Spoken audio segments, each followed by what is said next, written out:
been like a huge journey for us, and we learned a lot.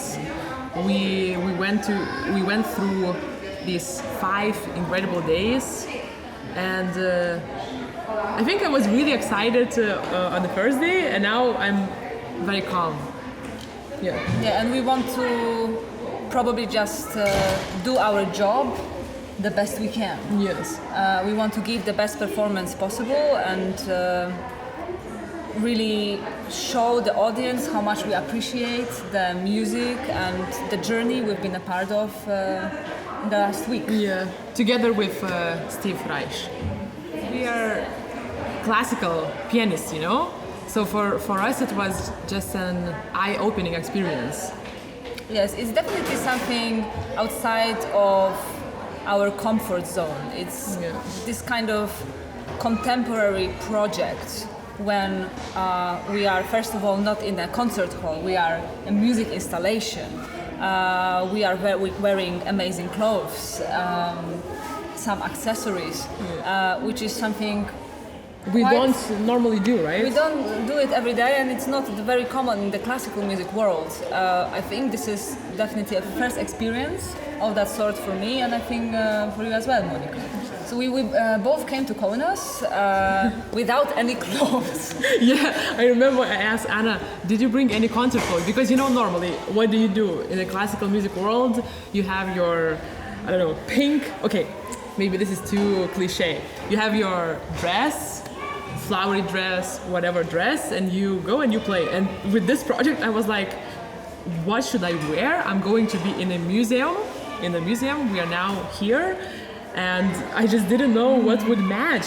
And you know, we didn't have any idea. I was thinking of getting leggings and a black shirt that I sleep in, and I thought maybe like this, you know, it will look minimalistic and it will match the music. But then Juozas Statkevičius, he kindly styled us for the concerts, and it was an amazing experience actually. He was so kind, and he immediately had an idea how to do it. He saw us as like, that's how it needs to be. These trousers, these shoes, these shirts, this accessory, that kind of makeup, you have to look natural, nude makeup, almost nothing on the face. So we look very similar. Like twins, you said? Twins. Yeah, you use the word twins a lot. And it was very interesting. And since that meeting with Juozas, it suddenly changed everything for us. You know, when we came here in Lithuania, we were just doing, 9 performances, 9 concerts. And after meeting Juozas, it was that we are no longer doing concerts. This is something bigger than simple concert. It was like a piece of art, because suddenly these clothes made us to be part of a bigger thing. We are no longer just performers. We are part of this architecture. We are part of this installation, and that people actually sees us as a part of exhibition. So I think this was, it's funny to think how visuals, in this case clothing, can actually influence the performance in general. Yes. At least I felt like that. No, totally. It's changed our performance and our feeling, how we look like, how people perceive us. And it is kind of nice, because for the first time in my life, I felt that it's not about me.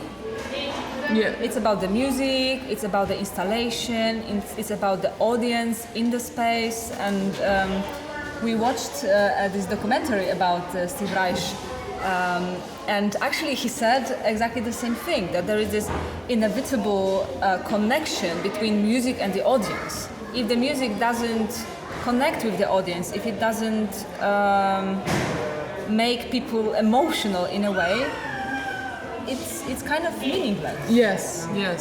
And it has been really interesting to see how people react to this music.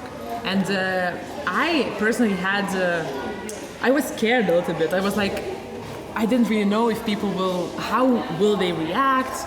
Maybe it's a little bit boring, maybe it's a little bit disturbing, I don't know. But I think I was so wrong. I was just so wrong, because people love it. They go into certain meditation mode, and they really forget everything for those 20 minutes. You can see them closing their eyes, moving with the music, being with the music. As you say, I imagine that people will be leaving more often. I thought people will come, listen for 2 minutes. Okay, well, it's repetitive. So, okay, I've seen my 2 minutes, I can move on. But this actually happened very rarely, that someone would come for 2 minutes and leave. People usually stay for the whole performance. They just can't stop listening to it. So it means that the music has this connection with the audience. Crazy idea. Anna came to our festival, piano festival in Kaunas Piano Fest, as a participant, and we met there. And then somehow we decided to visit this museum last year during one exhibition.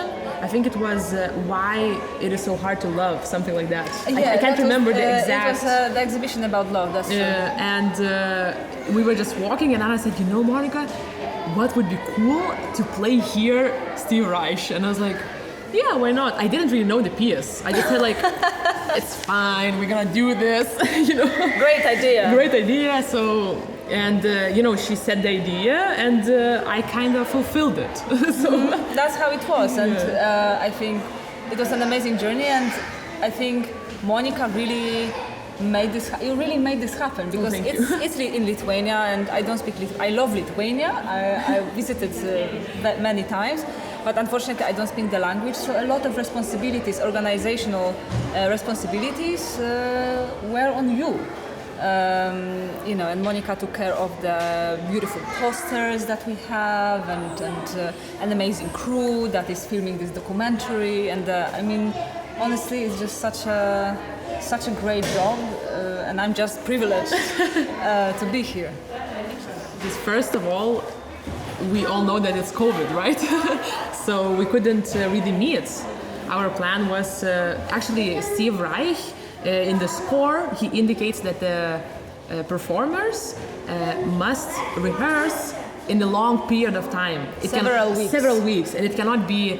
And now we know why, because from a classical musician, from a person who is a professionally trained classical musician, it's not so much material to play. It's not really difficult, but to get this sense of process and this long phasing, it feels like you could, you know, study this forever.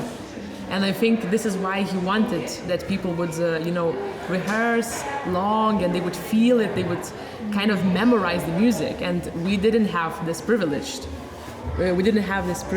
And I think it's a little bit sad, maybe, because, you know, maybe we couldn't bring this piece to the maximum level, which we could bring, but we are determined to do it in 20 years anyway. Yeah, exactly. We're gonna practice, you know, and so we couldn't rehearse, basically. We just came here 3 days ago. And until last minute, we actually didn't know that the project would be happening. Yes. Because Monika lives currently in Vienna, I live in London. The restrictions are very heavy. So, I mean, for you, I think it's easier. For me, now I come back to London, and it means quarantine, lots of tests, and of course I will pay the kind of price for coming and traveling in these difficult times. But until the last moment, it was kind of, is it possible? How can we do it? And we are so happy that it happened, and we want to take this project further. This is just the beginning for us. So the difficulties were there. It's funny how you play and how many philosophical ideas appear in your head. It's even though, especially I think, once you are not the phasing pianist, because the phasing pianist is always under a lot of stress, and you're like, if I catch this phase, oh my god. Maybe just to explain a little bit about the piece before we say about the phasing. The idea of the piano phase, as the piece is called, is that both pianists play the same pattern. They repeat the pattern multiple times, and at some point, one of the pianists starts slowly accelerating, so slowly getting faster, until the moment that the pianist who is accelerating is one note ahead of the pianist who is keeping the same speed. So for some time you are what is called in the phase, you are phasing, so you are not together, you are almost together but separately, and then you catch the moment when you're one note apart and then the pattern changes.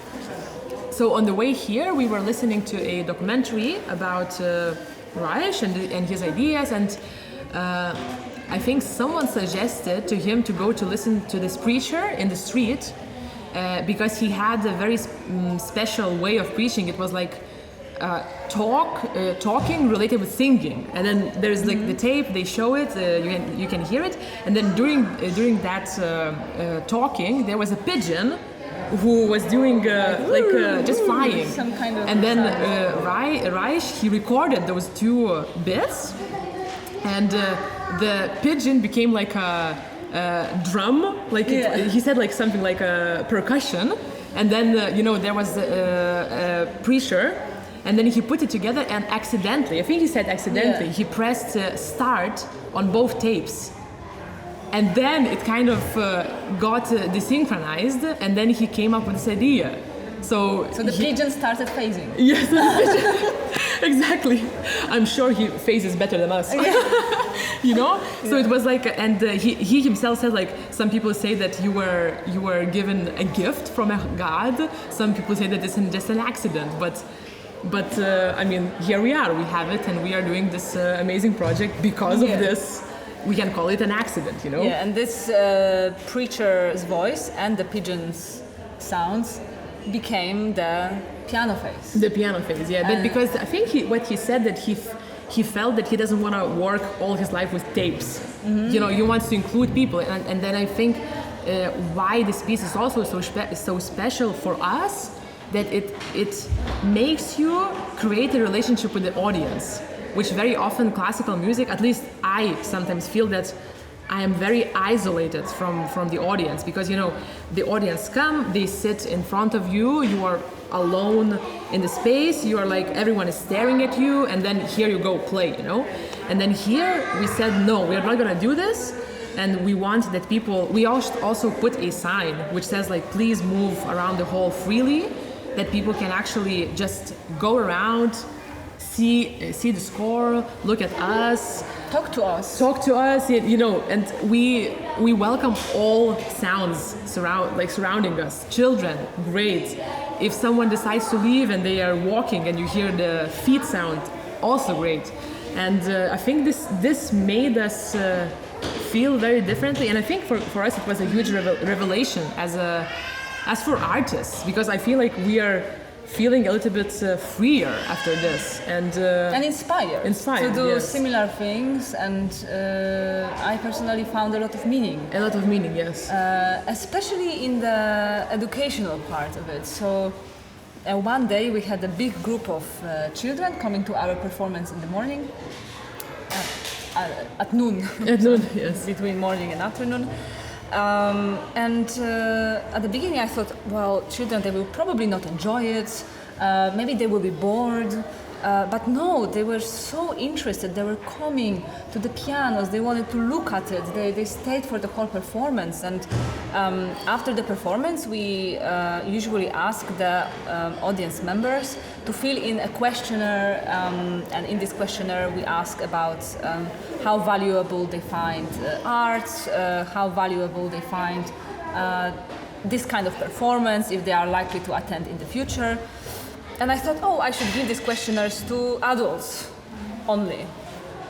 And then I thought, wait a second, why only adults? These children, they can read, they can write, they have opinion.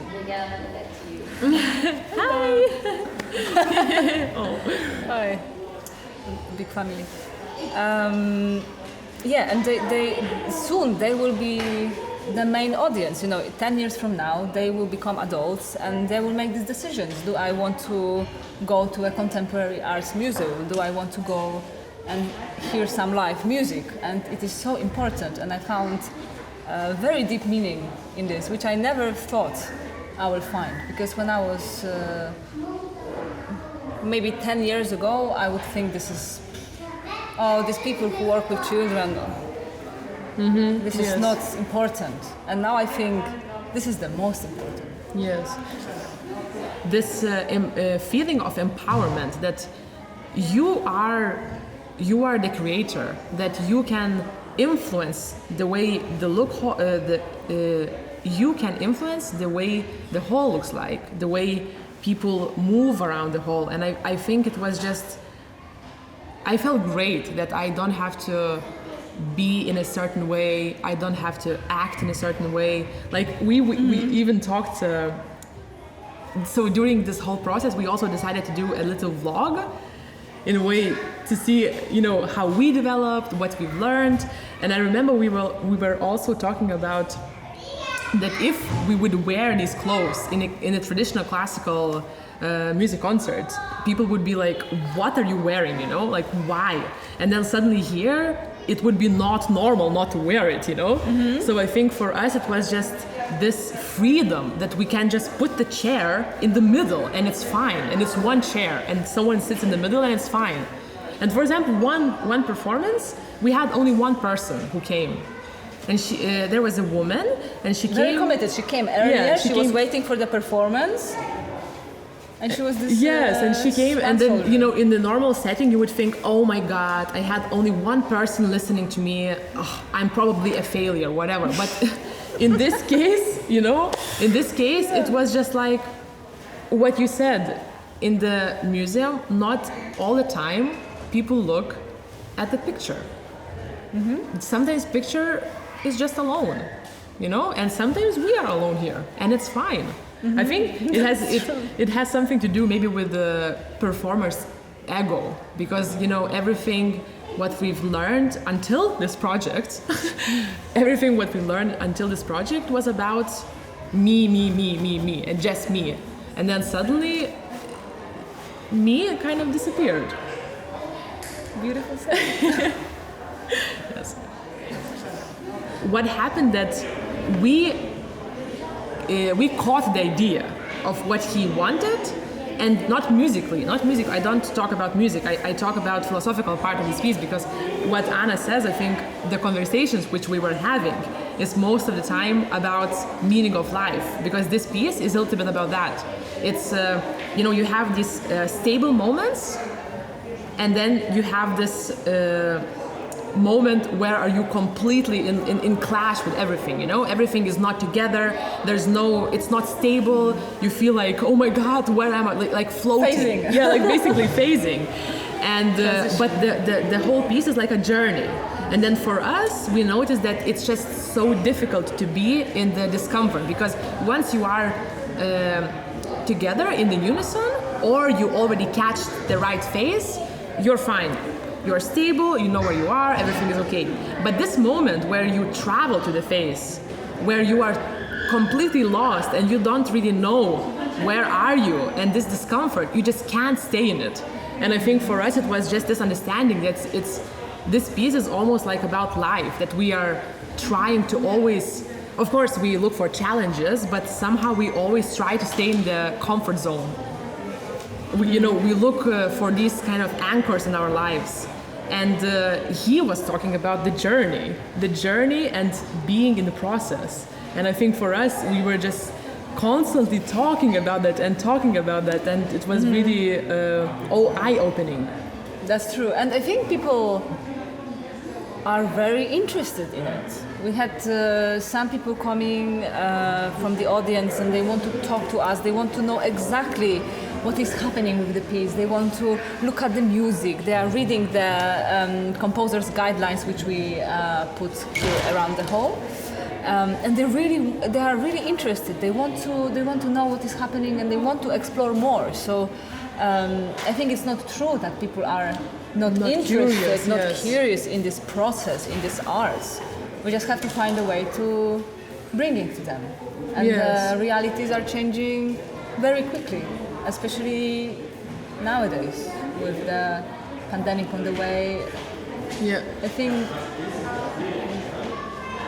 things will change in the future. They are already changing.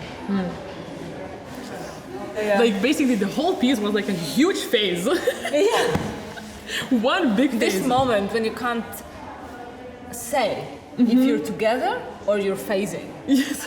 This is like the scariest moment. Scariest moment. I can't hear it. Am I phasing? Are you phasing? Yes. So I think it was just it was like a shock for us. And then A trauma. A trauma, yes. And then we felt like, oh my God, like it looks like we will not be able to do it. It's literally, and we were like, because we flipped a coin, we decided that. So none of us phase perfectly, and none of us phase horribly. Yeah. So we just decided to flip a coin. Who is going to be the first? So Anna always phases at 12 o'clock, and I phase at 6 o'clock. 6 p.m. And on that day, we both phased quite bad. Yeah. But then we closed the pianos, and it suddenly changed everything. So I think another lesson for us that basically environment changes everything. The way you perceive music. And the way you imagine the project. Yes. Yeah. Well, we made it. We made it. Yes. In the end, we made it. But the first one, yes, that was memorable. Real experience, real Yes. process, Real as process, Raj yeah. saying. Maybe one day we will manage to do it again. Yeah.